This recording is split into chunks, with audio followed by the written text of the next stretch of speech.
sequel could be many different things. So we're just going to start off by outlining what qualifies. Now, I'm just going to say any sequel to a single movie, whether that movie is part 2 or 10, that's a sequel. Now, the Endgame and MCU movies, we're going to bring that out of the conversation because Endgame is kind of like a sequel to 12 different movies, and we're not going to count reboots either. So we're just going to share our 2 most favorite and 2 least favorite sequels to try to kind of decipher what makes a good sequel what it is. In the last decade, there was a million sequels, there was a million part 2s and 3s and reboots, and that's why I want to bring into this conversation of what makes a sequel actually watchable and successful. And the perfect movie for me to start that off with is Dr. Sleep. Dr. Sleep came out last year. It's a sequel to The Shining, and it doesn't take anything away from The Shining. It doesn't take anything away from the OG. It builds on its own story. We see Danny, the little kid riding around on his tricycle, we see him as an adult. And we see him struggling with the same things his father struggled with. The demons are haunting him, he's an alcoholic, he's going through it. And we see him go on the journey with this little girl. It's the same horror tone as The Shining. It adds context to The Shining to explain what exactly The Shining is and what exactly is haunting the Overlook Hotel. But they don't even go to the Overlook Hotel until the last half hour. By the way, we're going to spoil every movie we talk about. Yeah. Full spoilers ahead. If you don't want to be spoiled in any movie, any given movie in the past 10 years, you probably shouldn't watch this segment. So when they finally do go to the hotel, they do all the right things. They go to room 237. They revisit all the ghosts that they saw. It's paying homage to the original while telling its own story, which is what a sequel needs to do. Now, does Stephen King like it? Stephen King hated The Shining, and I think he was a little more on board for Dr. Sleep, but that guy, he can't be pleased. No, he doesn't like anything except for Shawshank, I'm pretty sure. There's a scene in The Shining where Danny, it's like a recreation of a scene there's a scene in Dr. Sleep that's a recreation of a scene from The Shining, where in The Shining, Jack's at the bar with this ghost bartender who's trying to get him to drink, trying to get him to break his alcohol-free streak, and the same thing's happening with Danny, but Danny's ghost, the bartender, is his dad. It is Jack, and they have this touching scene where Jack's trying to get him to drink, and Danny says, "No, I'm not going to be like you." And so it's an homage to the original, but it's this new thing that is taking it into account, but also creating a new story and a new path for Danny. Now, it's funny that you say that, because I think that's the exact criteria of my first, what we call best sequel of the last 10 years, and that's Star Wars 7. I really do think that it's kind of the same thing. It's a little paying homage to what made Star Wars great, but also implementing new characters, fresh storylines, and doing it in a tasteful way.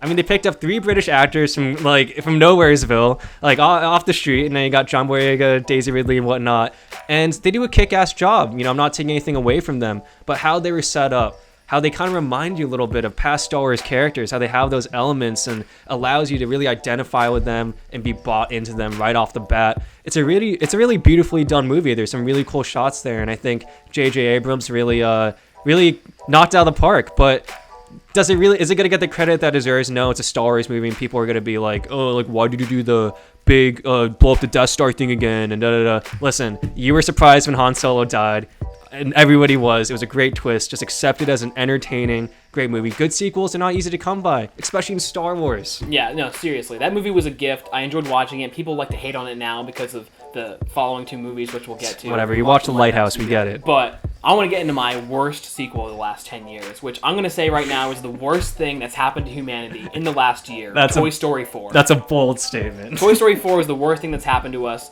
It was so bad. My whole childhood was Toy Story. Buzz Lightyear is my favorite character ever. I used to sleep with the Buzz Lightyear can of soup when I was a child. It's another bold statement. I loved him so much, and this movie was terrible. This movie, the Toy Story trilogy, 1 through 3, was a perfect story, and it was a perfect story for Woody too. Woody in the first one is this selfish toy, doesn't care about the other toys, he wants it to be him and Andy. He learns his lesson over the course of that movie. In the second movie, he gets the chance to go be famous in Tokyo, be this big star, which he wants to do, but that's him getting over the selfishness. He comes back to the toys, he comes back to his family, comes back to Woody. And in the third movie, Andy's going to leave him. He realizes he has to move on.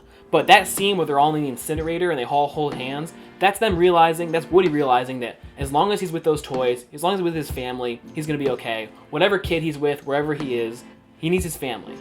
Perfect ending. Oh yeah. No, sometimes the worst sequels, they're bad before it's even started. It's like Indiana Jones 4. Like Toy Story 3 is the perfect end to the entire story, right? Yeah. Like Andy grows up. It's an entire thing of like you have to put the toy on the shelf eventually, and them finally realizing that that's like the stage of their lives and whatnot. It was a touching and beautiful thing. You're like, these guys are some plastic toys, but I feel like I've learned so much through just accepting the different stages of life.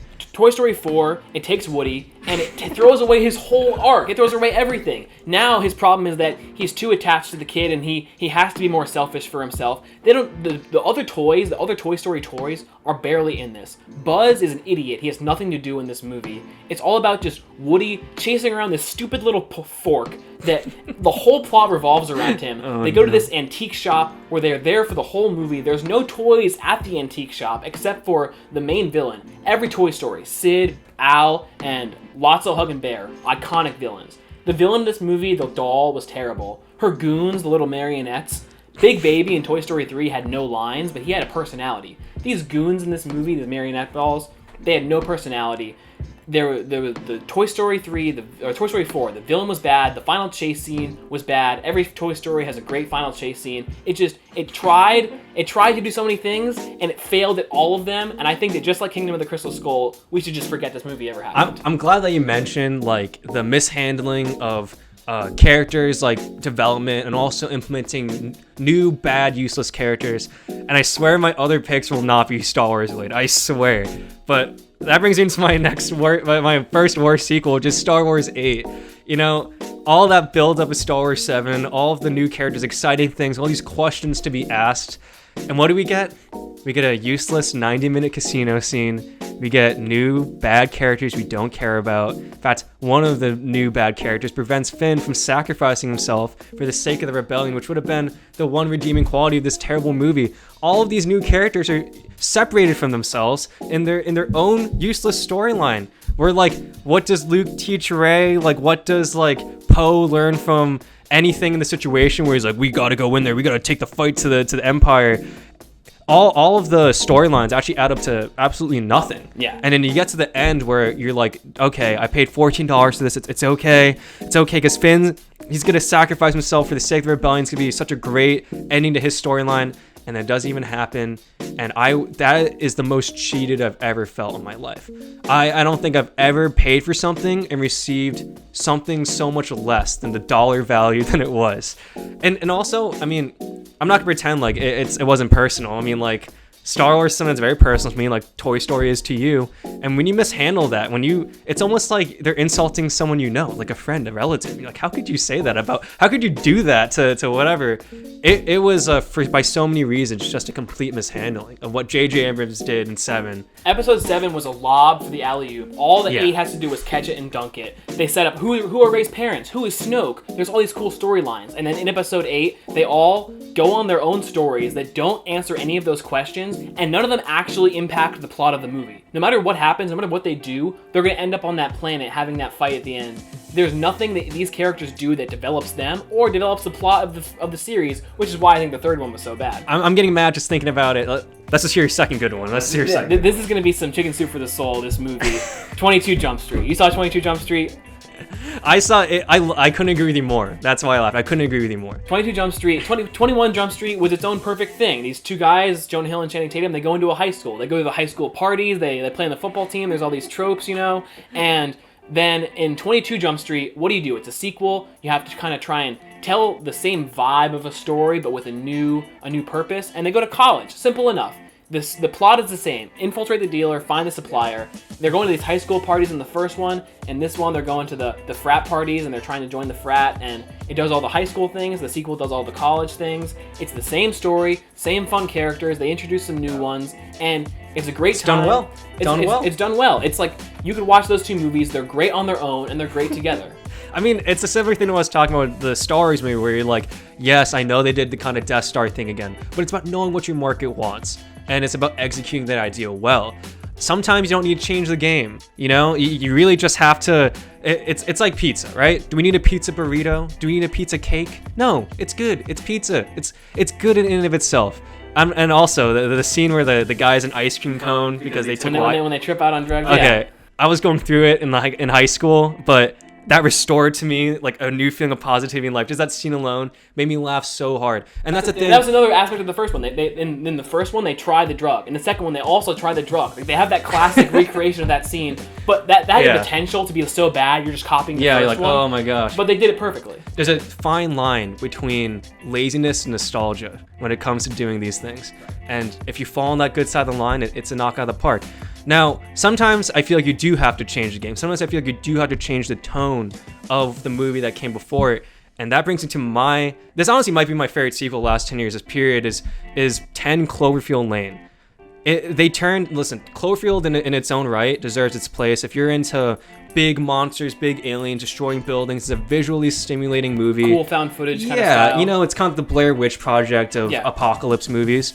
But 10 Cloverfield Lane is like a thriller. It's like it's a very real thing. It makes aliens and the apocalypse real because you're stuck in this bunker with John Goodman. And what are you gonna do? Like, no way you have enough food. No, it's more like you don't know who to trust. It's this very human thing of like, this guy's trying to help you, but can you trust him? And the way that they set up this whole build-up of eventually her getting out of the bunker and whatnot and seeing aliens, which I know you like that part. I think it's my least favorite part, but it's that build-up. It's that thriller movie that you didn't think you're gonna get from an alien apocalypse movie. You didn't think you're gonna get a Get Out from Cloverfield, you know? And I think that's like the opposite of Star Wars 8, where you go and you're expecting this thing and you fall so short.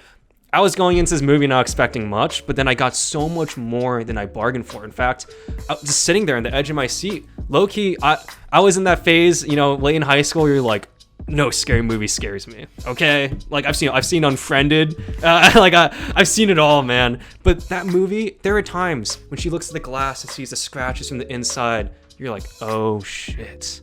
Like, she might be in trouble. The vibe changes like 8 different times. You know who to believe. There's some scenes you actually do believe in John Goodman. I think it's just a knockout of the park. So this is just some fun facts. Cloverfield 2 was 10 Cloverfield Lane. Cloverfield 3 was the Cloverfield Paradox. Both of them were adapted scripts. They were supposed to be their own movies, and then they were brought in to be Cloverfield movies. The third one was terrible. Everyone hated it. It did such a bad job. The second one did a great job. 10 Cloverfield Lane was great because it was just an awesome idea. Like, if you woke up in a bunker and they were like, the apocalypse happened, you can't go outside, like, are you believing that? And I did like the ending scene when she finally breaks her way out of this bunker. She looks around like, oh, everything's fine. And then an alien ship comes in. She's like, what? Are you kidding me? This is real? And she has to blow it up. And I had a great time watching that. It was that was what gave it validation to be a Cloverfield sequel. But it's such a cool, unique idea. It takes nothing away from the first one and creates its own story, which is what we've been saying all along. Yeah, and I can go on all film school about it for like, you know, another hour why I think it's just like such a well-done movie, but we'll move on. Yeah, we'll move on to another one of my worst sequels of the last decade. It was Fantastic Beasts: The Crimes of Grindelwald. This movie in its own right is it's terrible. I defy any person to explain the plot of this movie to me. It's completely unlinear. It's the most convoluted thing, and it doesn't build on the first one at all. This whole franchise is based around a textbook, Fantastic Beasts, and where to find them. There's no beasts in the whole movie. The beasts play no part in the plot, in the characters' evolution. They're meaningless. So was it complicated or did it not make sense? Because there's a difference there. It was very complicated, and there was things about it that were just like, why would they make this decision? Like, there's a character that was a good character in the whole first movie, Queenie. She was a good guy the whole time. In this movie, she gets drawn into the dark side and joins the bad guy at the end. There's no reason for it. There's no justification. She just changes. There's no, like, her character changes, but there's no arc to it. She just flips sides for no reason. And so it was confusing in that the plot just jumped around like crazy, and it didn't make sense in that why would the characters make those decisions. And just as a sequel, the first one was okay, but it's Harry Potter. Everyone loves Harry Potter. So you have to just make a decent movie that sets up some kind of plot line, and it's going to make $1 billion. But it was so complicated and unnecessary, and it didn't do what it was supposed to do. It's a bad movie in its own right, and it's a bad sequel that you have a lob up for you to knock out of the park. It's just Harry Potter. Yeah, have some magic, have some cool beasts. And just like Star Wars 8, you botched the alley-oop. Yeah. Now, I'm torn because I wouldn't pay $14 to go see Fantastic Beasts Part 2, but I would have paid $30 to go see you with your up in arms in the theater while it happens. It is just, I'm thinking about it, and that's definitely worth the money. Now, talk about a waste of $14. Mockingjay Part 2. I'm not gonna beat around the bush here.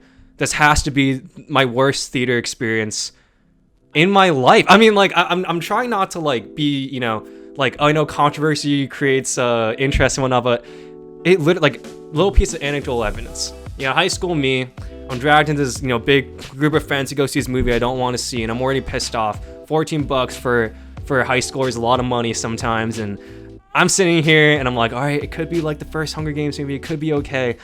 You can tell everyone on that set was sick of being there. It was like the last season of Game of Thrones where, like, it's basically like Jennifer Lawrence is like, I'm sick of putting the suit on, I'm sick of drawing this bow, I'm sick of playing Katniss, I'm sick of this whole entire thing, and no one there wants to be there. It's rushed, it's terrible, the acting's terrible. I mean, I know that things are already kind of going down south with the first Mockingjay, but talk about making a bad situation even worse. Like, it was a complete dumpster fire, which, you know, again, if I have to talk about this more, I can just rant and go on, but there's a lot of reasons why this was just an absolute botch. Think about the franchise. The Hunger Games is great. Catching Fire is a great sequel because it does what the Hunger Games does, but improves on all those things. Yeah. Mockingjay Part 1 and 2 commits the cardinal sin of these 2010 sequels, which is it split the last movie into two parts, like Twilight did, like Harry Potter did. Harry Potter did it well, but they realized, oh, if we just split this into two parts, we can make double the money. But it's at the price of telling a good story.